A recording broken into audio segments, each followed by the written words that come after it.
Brasil foi transformado em a maior nação pentecostal do mundo. Enquanto o avivamento conquistava terrenos e dominava a vida religiosa em Chicago, fatos de alta importância envolveram dois jovens suecos residentes nos Estados Unidos que em breve teriam suas vidas intimamente ligadas à história das Assembleias de Deus no Brasil. Na cidade de South Bend, no estado de Indiana, morava um pastor batista que se chamava Gunnar Wingren. Atraído pelos acontecimentos do avivamento de Chicago, o jovem oriundo da Suécia foi a essa cidade a fim de saber o que realmente estava acontecendo ali. Diante da demonstração do poder divino, ele creu e foi batizado com o Espírito Santo. Pouco tempo depois, Gunnar Wingren conheceu outro jovem sueco que se chamava Daniel Berg. Esse jovem também fora batizado com o Espírito Santo. Após uma ampla troca de informações, experiências e ideias, Daniel Berg e Gunnar Wingren descobriram que Deus os estava guiando numa mesma direção. Isto é, o Senhor desejava enviá-los com a mensagem do Evangelho a terras distantes, mas nenhum dos dois sabia exatamente para onde seriam enviados.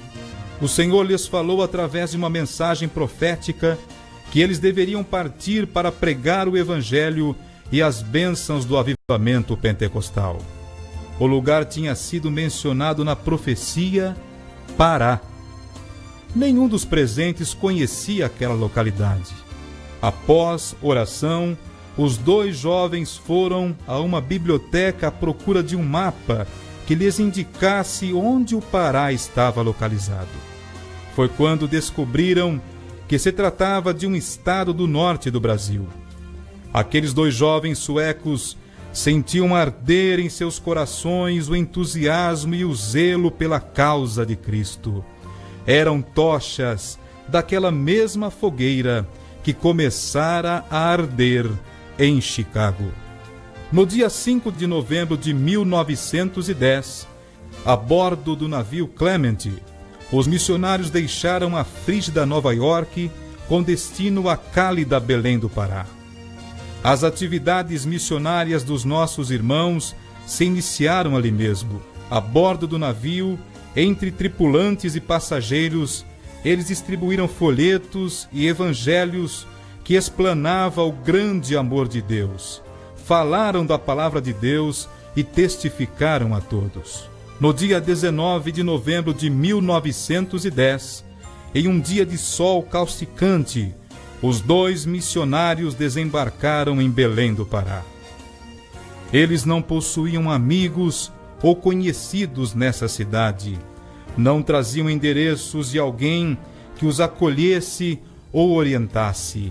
Vinham unicamente encaminhados à graça de Deus. Tinham a protegê-los o Deus de Abraão. Carregando suas malas, enveredaram por uma rua. Ao alcançarem uma praça, sentaram-se em um banco para conversar e ali fizeram a primeira oração em terras brasileiras. Oraram por um povo que lhes eram desconhecidos, mas que já amavam e pelo qual estavam dispostos a sacrificar-se. Os avivamentos nascem como resultado de oração, pois aqueles que vivem no avivamento alimentam-se da oração. Os jovens missionários tinham o coração avivado pelo Espírito Santo e oravam de dia e de noite, sempre com a visão de que o campo é o mundo. Mesmo com a dificuldade de falar o português, pregavam nas praças, falavam do amor de Deus e entregavam os folhetos e bíblias para as pessoas. Daniel Berg, vendo esta dificuldade de idioma, se dedicava ao trabalho, enquanto Gunnar Wingren se dedicava aos estudos do idioma, o português.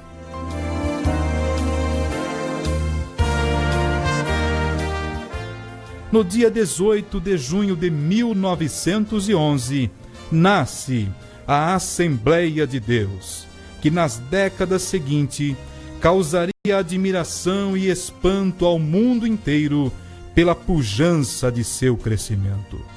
Em tudo isso, se pode notar a mão de Deus operando através de homens e mulheres humildes. Como se vê, esta obra não pertence a homem algum, mas a Deus somente. A nova igreja estava livre para evangelizar e ousadamente anunciava a salvação, a cura divina, o batismo com o Espírito Santo e a volta de Jesus Cristo para buscar a sua igreja. Estavam todos cheios do poder de Deus. Em resposta às suas orações, o Senhor operava sinais e maravilhas, vivificando cada testemunho e sermão.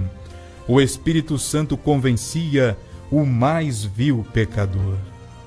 Os missionários alcançaram muitos estados e cidades brasileiras, e nossa cidade, Jundiaí, também teve a passagem de um desses missionários, Daniel Berg. O grão germinou, floresceu e deu muitos frutos, mas a passagem de Daniel Berg não fora sem marcas por aqui. Em um culto ao ar livre na rua JJ Rodrigues, chegou a ser apedrejado juntamente com os primeiros convertidos. Essa perseguição religiosa foi intensa em todos os lugares por onde passaram.